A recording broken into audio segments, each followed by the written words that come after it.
Una última duda. La pregunta sería, ¿cuál es el gen responsable de que, digamos, como que estas enfermedades puedan aparecer en un paciente? Bueno, muy bien, Jean-Pierre. Pues lo primero es que el Alzheimer y el Parkinson, toca tenerlo muy claro, son entidades completamente distintas y no comparten, digamos, una etiología genética, un único origen genético. Sí, es lo primero. Entonces, no estaríamos hablando de un gen, sino de diferentes genes. Eh, Voy a empezar un poco hablando primero de Alzheimer. El Alzheimer uno lo puede clasificar como Alzheimer, enfermedad de Alzheimer temprana o tardía, ¿sí? Y ese temprano o tardío va a estar determinado por la edad de presentación de los síntomas. Vamos a decir que el Alzheimer familiar temprano es aquel que se presenta entre los 60 y 65 años. Usted notará que hay como una brecha de edad, 60-65, pues son 5 años, y eso pues digamos que está determinado es porque entre más temprano, pues más fuerte es la asociación con un origen genético y familiar, ¿sí? Me explico. Si es a los 65, hay una probabilidad más o menos como del 10%, pero si ya es solo a los 64 puede ser del 20%, ¿sí? Y si es antes, entre los 60 o antes, ya la probabilidad es casi del 80%. Esto para Alzheimer. Y hablamos de enfermedad de Alzheimer tardía cuando es después de los 60-65 años. Entonces aquí lo primero, para tener muy claro, es que si hablamos de enfermedad de Alzheimer familiar temprana, es decir, antes de los 60-65 años, y que tiene una clara asociación familiar, es decir, que haya dos personas afectadas o más en un solo núcleo familiar, es altamente sugestivo de que sea hereditaria, ¿sí? Si es después, no tanto, ¿sí? Digamos que las probabilidades bajan y bajan de manera importante. Decimos también muy importante, Jean-Pierre, que dentro de todos los casos de Alzheimer que se registran en el mundo, tan solo el 2% de todos los casos tienen un origen genético, ¿sí? Y esto es muy importante porque casi siempre cuando hay antecedentes de Alzheimer en la familia, pues lo que quiere saber la gente es qué probabilidad tengo de estar afectado. Bueno, hecho, digamos, toda esta aclaración, lo primero es que se han descrito para el Alzheimer familiar temprano tres genes muy fuertes, ¿sí? Que es el gen PSEN1, se los voy a escribir acá en el chat. Sí, esos tres son los genes que se han asociado, PCN1, PCN2 y APP. De hecho, es bien curioso que el nombre de la proteína que codifica en PCN1 y PCN2 es presenilina 1, como antes del periodo senil, presenilina 1, presenilina 2 y APP. Estas son genes que las proteínas que sintetizan pues están involucradas en todo el metabolismo de las placas beta-amiloideas, que a la larga son los que se depositan en el cerebro y causan la enfermedad. Usted sabe, o probablemente habrá estudiado ya para este momento, que esta es una enfermedad de depósito a nivel del sistema nervioso. Es la falla en el metabolismo de esa proteína la que hace que se dé un mal plegamiento de la placa beta-amiloidea y se deposite pues a nivel del tejido nervioso. Bien. Eso por un lado. Digamos que cuando la persona tiene Alzheimer familiar temprano y hay asociación de estos genes, uno tiene una indicación de estudiar los genes.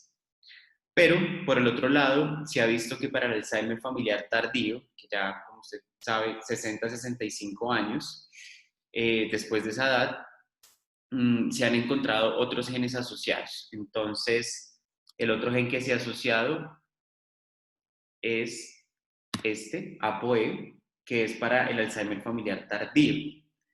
Ese Alzheimer familiar tardío con agregación, digamos, genética, se le han estudiado diferentes alelos, ¿sí? Entonces recuerde que cuando hablamos de alelos es la secuencia nucleotídica del gen.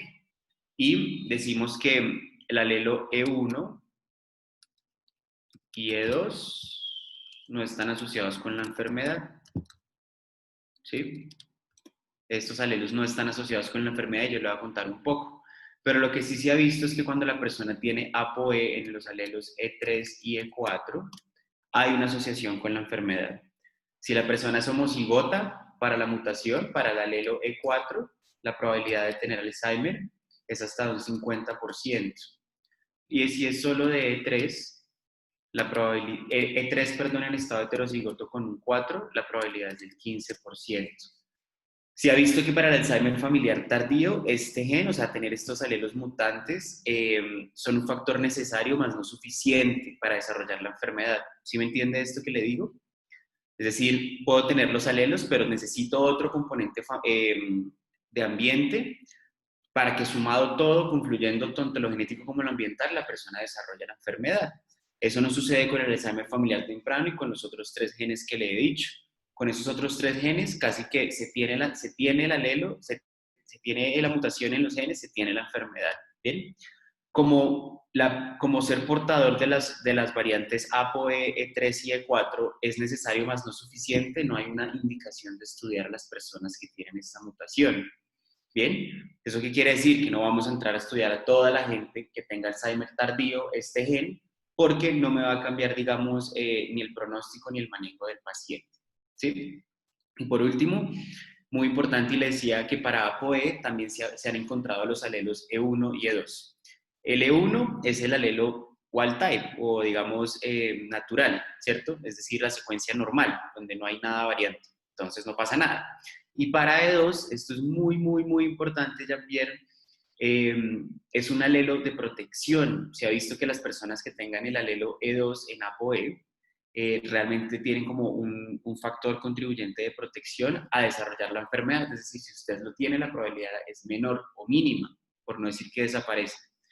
Y como dato curioso, ¿en qué población se descubrió que esto es un alelo protectivo? En nuestra población, en Colombia, en Antioquia, se dieron cuenta que de hecho es una variante de riesgo, es una variante de protección, perdón, el ApoE2. Y bueno, eso como para un primer abordaje de lo que es para la enfermedad de Alzheimer, eh, los genes asociados. Ahora hablando de enfermedad de Parkinson. Para el Parkinson no se han encontrado genes asociados así como únicos, ¿sí? El Parkinson es una enfermedad un poco más compleja desde el punto de vista genético. Y cuando hablamos de enfermedades complejas, Jean-Pierre, hablamos de esas enfermedades que necesitan de la contribución de muchos genes en simultáneo y la contribución del ambiente, varios factores ambientales en simultáneo para que en efecto se tenga la enfermedad. Bien. Eh, a diferencia del Alzheimer, en el Parkinson la clasificación, también existe una clasificación dependiendo de la edad de presentación de la enfermedad. Vamos a decir que hay enfermedad de Parkinson juvenil, si es antes de los 20 años, enfermedad de Parkinson de inicio temprano en el adulto, si es entre los 20 y los 50, y enfermedad de Parkinson de inicio tardío en el adulto, si es más de 50 años. Y para cada una de estas clasificaciones, es decir, juvenil, temprano en el adulto, tardío en el adulto, se han encontrado y se han asociado diversos genes. La variabilidad de genes o la heterogeneidad genética de esta enfermedad es mucho más amplia que para el Parkinson, para el Alzheimer. ¿Sí? ¿Se me hago entender? La asociación de genes es altísima, altísima, altísima. O sea, le puedo decir que se han encontrado más de 30 genes que tienen alguna contribución para el fenotipo, para la aparición de la enfermedad, pero que no son factores únicos. ¿Sí?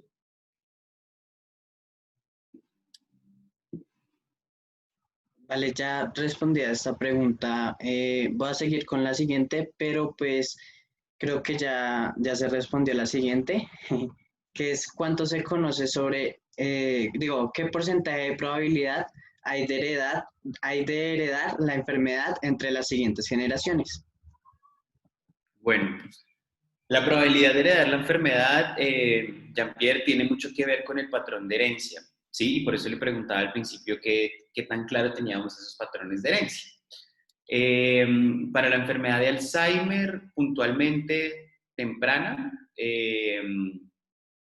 temprana, sí, se ha visto que estos tienen un patrón de herencia autosómico dominante, estos 3 genes, ¿sí? Presenilina 1, presenilina 2 y APP. Entonces, la probabilidad de heredar la enfermedad pues dependerá del estado de la persona afectada, si es homocigoto o es heterocigoto. Y dependerá también de pareja, o sea, con la persona que vaya a tener hijos, ¿sí? Entonces, los patrones funcionan como cualquier otra enfermedad mendeliana, al ser autosómica dominante. Si la persona es heterocigota para la enfermedad y se casa con una persona sana en ambos alelos, pues la probabilidad de tener hijos afectados será del 50% y de tener hijos sanos será del 50%, ¿sí? Y esas mismas probabilidades se van a barajar dependiendo de cuál es el estado del afectado, insisto, homocigoto o heterocigoto, y cuál es el estado de su pareja. Pero pues partamos de un supuesto en donde la pareja del afectado es completamente sana, no es portadora ni tiene ningún gen afectado. Esto para el caso de Alzheimer.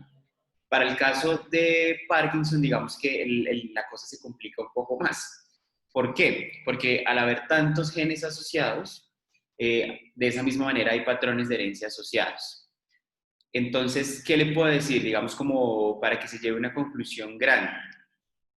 Cuando es enfermedad de Parkinson juvenil, es decir, antes de los 40 años, antes de los 20 años, perdón, se ha visto que por lo general el patrón de herencia es autosómico recesivo, es decir, la persona para estar afectada necesita ambos alelos mutados, ¿sí? Y en ese sentido, pues para que tenga una descendencia afectada, sí o sí su pareja tendrá que tener un alelo mutado también, ¿cierto?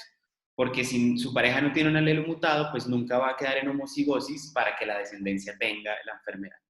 Eso es para el caso de la enfermedad de Parkinson juvenil. Para la enfermedad de Parkinson de inicio temprano en el adulto, se ha visto que cuando la persona es afectada después de los 50 años, por lo general es autosómica dominante, ¿sí? Ese patrón de herencia. Si está entre los 40 y los 50, sobre todo menos de los 40, recuerde que la enfermedad temprana de Alzheimer en el adulto es 20 a 50 años, puede ser tanto autosómico dominante como recesivo, ¿sí? Y para el Alzheimer, para el Parkinson, perdón, a diferencia del Alzheimer, también se han encontrado patrones de herencia ligados al sexo, es decir, ligados al cromosoma X. Y eso vuelve y cambia completamente las posibilidades de estar afectado o no por la enfermedad. Entonces, digamos como una conclusión grande de esta pregunta es que las probabilidades de heredarlo dependerán de muchos factores, la edad de presentación que podrá asociarse con un patrón de herencia, el estado del paciente, el genotipo del paciente, es decir, si es homocigoto o es heterocigoto, y también la condición de su pareja, si esta persona es heterocigota o homocigota también. ¿Bien? Vale.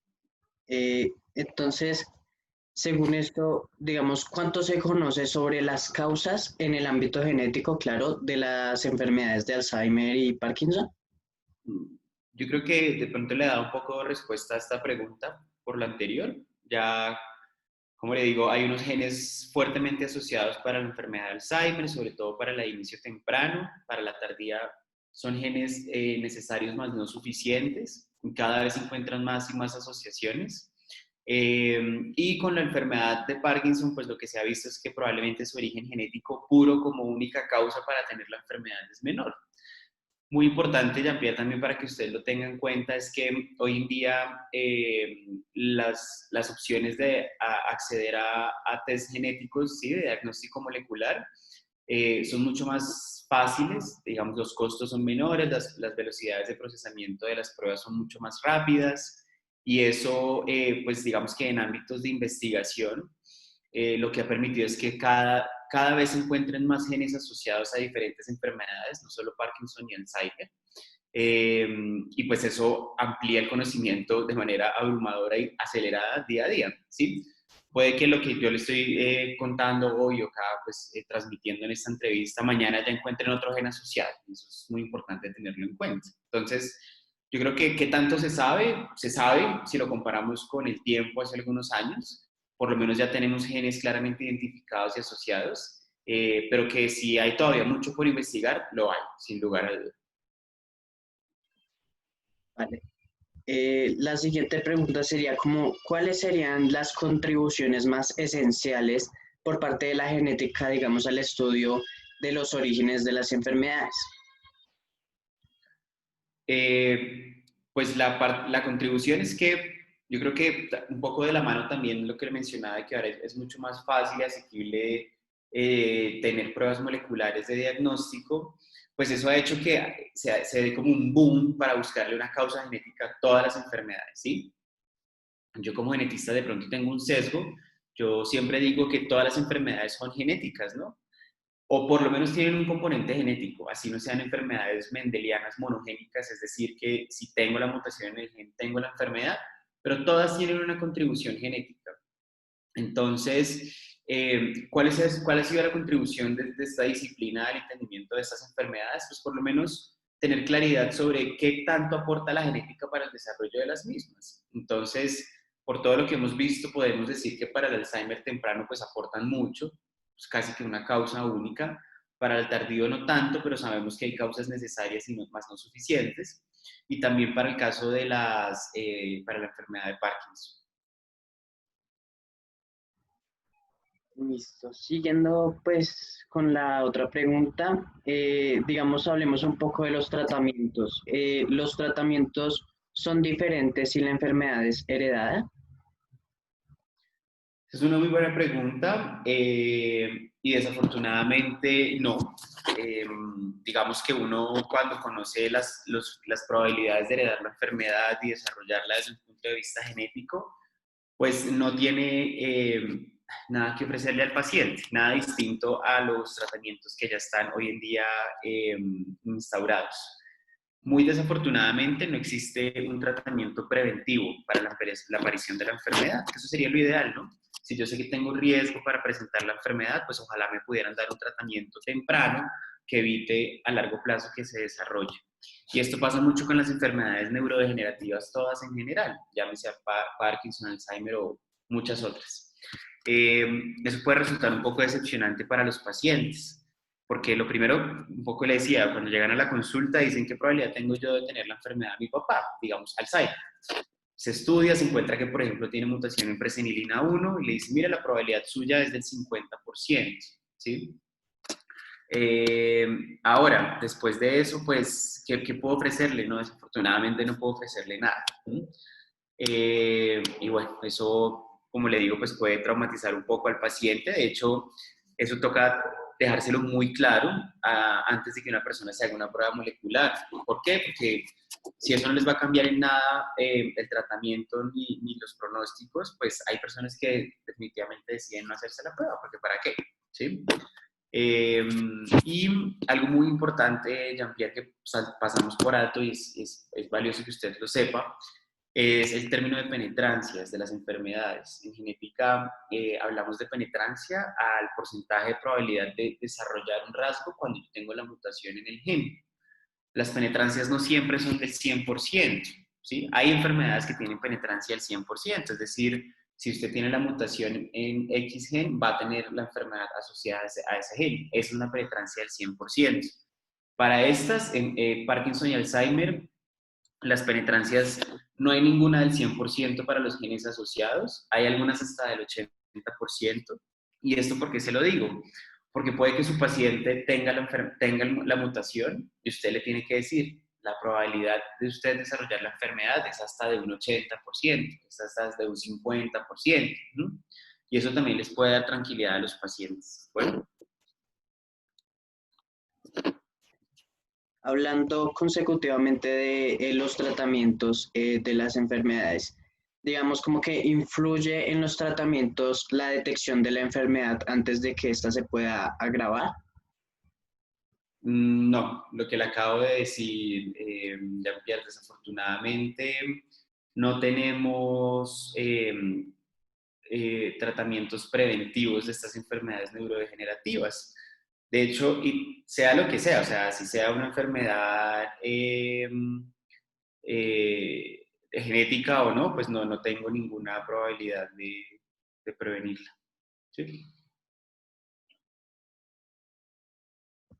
Y ya hablando en cuanto del paciente, nos puede como decir cómo se puede mejorar la calidad de vida de una persona con este tipo de enfermedad. Bueno, pues digamos que el abordaje del paciente con estas enfermedades neurodegenerativas, yo creo que y esto sí de pronto es un poco más del campo de vista desde un neurólogo, pero para mejorar la calidad de vida de estos pacientes, pues lo primero es mucho acompañamiento y rigurosidad en los tratamientos. Eh, Como le digo, y he sido muy insistente con esto, no tenemos un tratamiento preventivo ni que detenga el avance de la enfermedad. Eh, los tratamientos que se tienen hoy en día, por lo general, lo que hacen es prolongar un poco la historia natural de la patología, es decir, qué tan rápido avanza la enfermedad. Entonces, calidad de vida es ser muy riguroso con esos tratamientos. Los familiares en estas enfermedades neurodegenerativas tienen un componente de carga emocional muy grande y muy alto.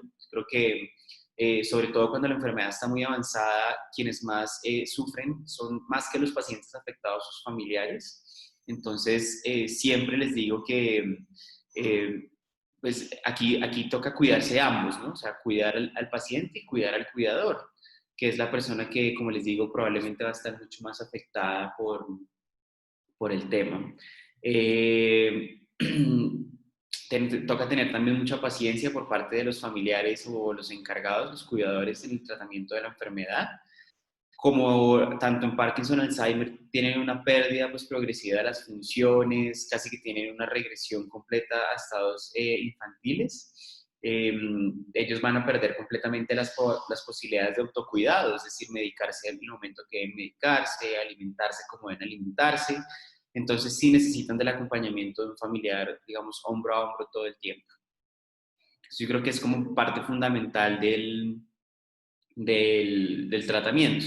Hay tratamientos farmacológicos, los hay, que mejoran y no son curativos, son tratamientos. Tratan los síntomas, mas no los curan y eso también es muy importante. Entonces, el éxito de todo está en tener una muy buena red de apoyo. Una red de apoyo asegura un buen progreso de la enfermedad.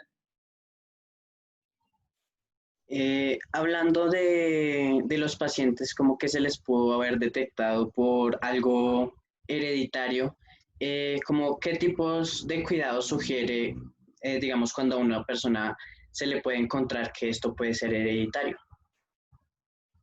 Como le había dicho antes, Jean-Pierre, los tratamientos y los manejos no cambian independientemente del origen de la enfermedad. Si es multifactorial, si es puramente hereditaria, genética 100%, los tratamientos van a ser los mismos.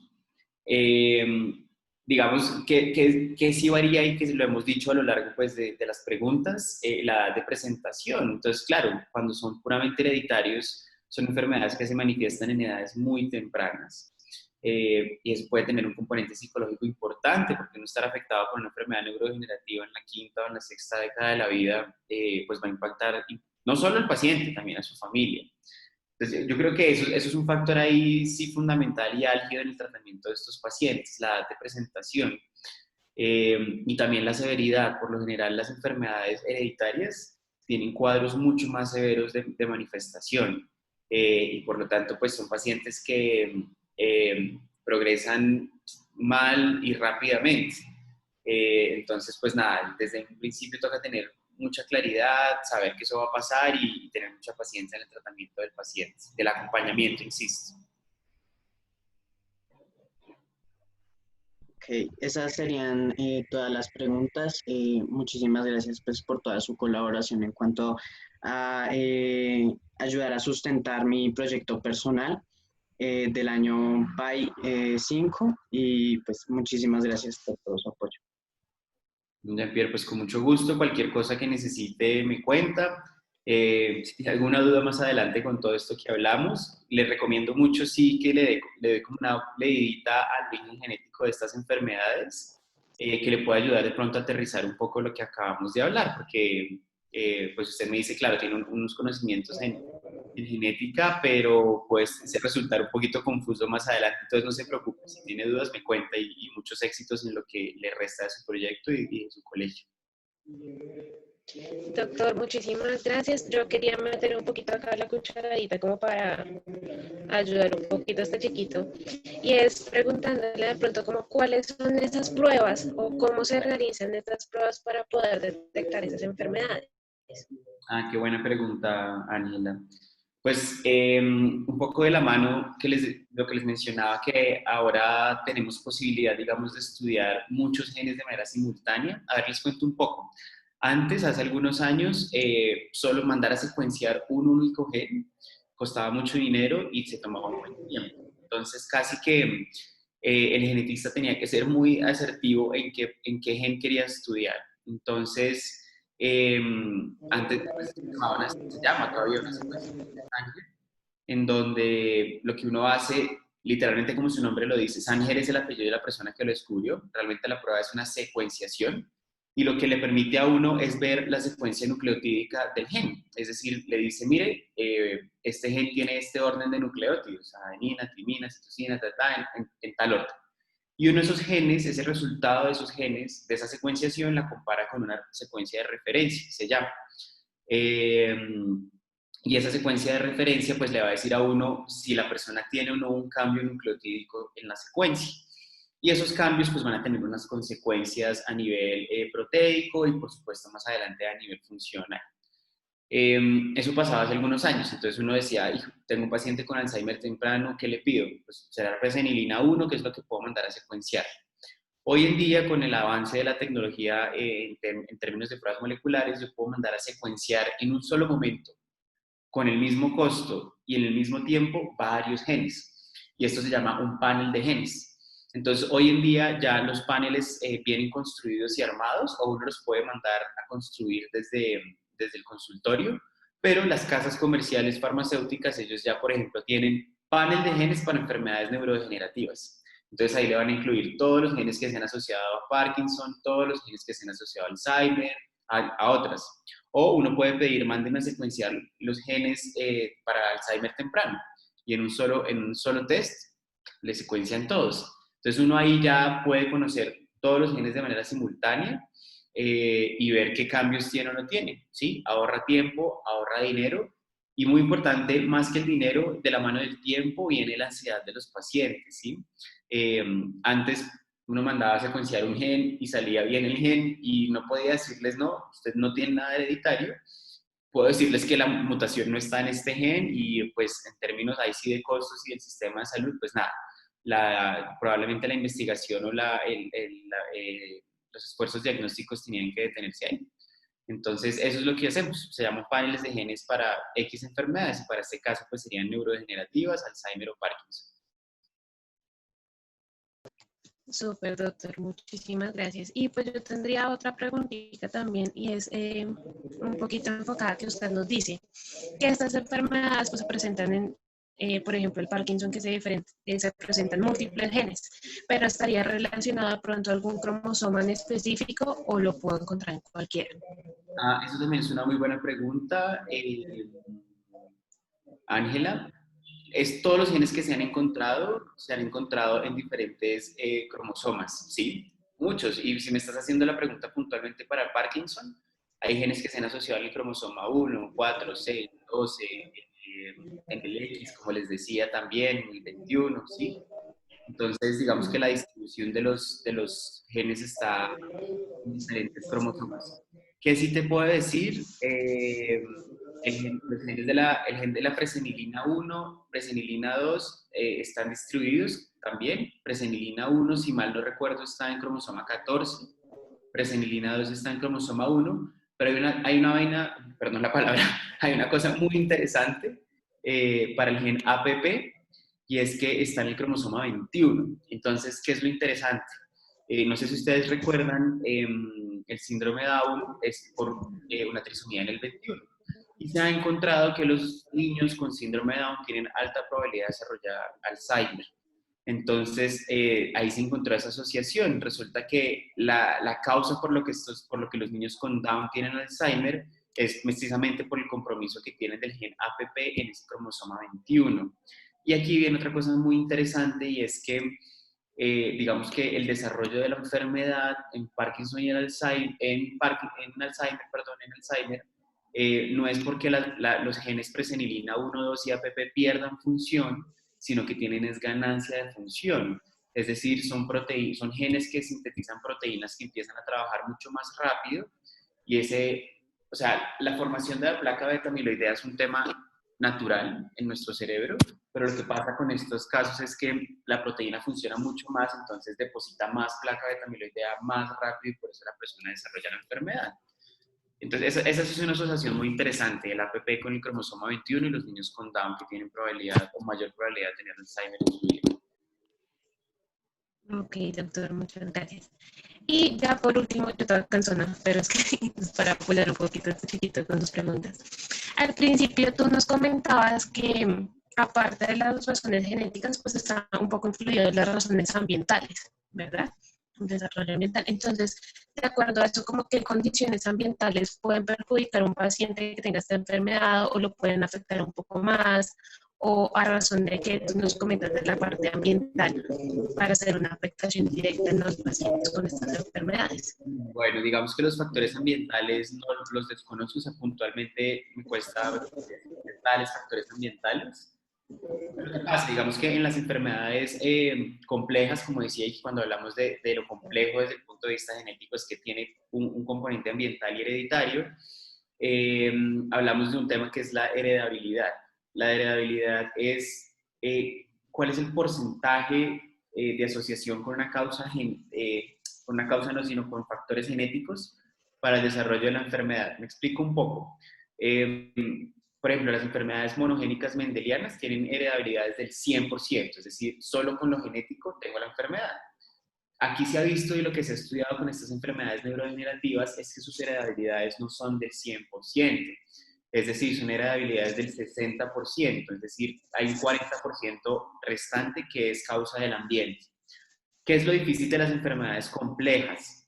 Yo te puedo estudiar lo genético fácilmente, te hago un test genético y te digo tal, esto es lo genético. Pero lo ambiental no, porque es muy difícil controlar el ambiente de un paciente. ¿Sí? Muy difícil, o sea, casi que me tocaría tenerlo encerrado en una burbuja de cristal 30, 40, 60 años hasta que desarrolla la enfermedad y controlándole de manera muy precisa el ambiente para ver qué fue eso que influyó, ¿sí? Puntualmente para el desarrollo de la enfermedad. Eh, ¿Qué más te puedo decir? Hay formas de estudiar las enfermedades complejas, digamos los estudios con gemelos, monocigotos y dicigotos es un diseño de estudio clásico para el estudio de enfermedades complejas, porque tú el gemelo monocigoto le puedes controlar, entre comillas, el gen, o sea, sabes que son genéticamente idénticos y si estando en diferentes contextos ambientales, aún así todo desarrollan la enfermedad, se podría decir que la enfermedad tiene una heredabilidad casi cercana al 100%, porque lo que fue distinto fue el ambiente, lo que fue igual fue el genoma, y así todo desarrollaron la enfermedad, ¿sí? Entonces, eso es lo que te puedo decir. Vale, doctor, muchísimas gracias por su colaboración, por su ayuda, y pues ya lo dejo ahí con Jean-Pierre, que se despide usted. Mil gracias de verdad por su tiempo.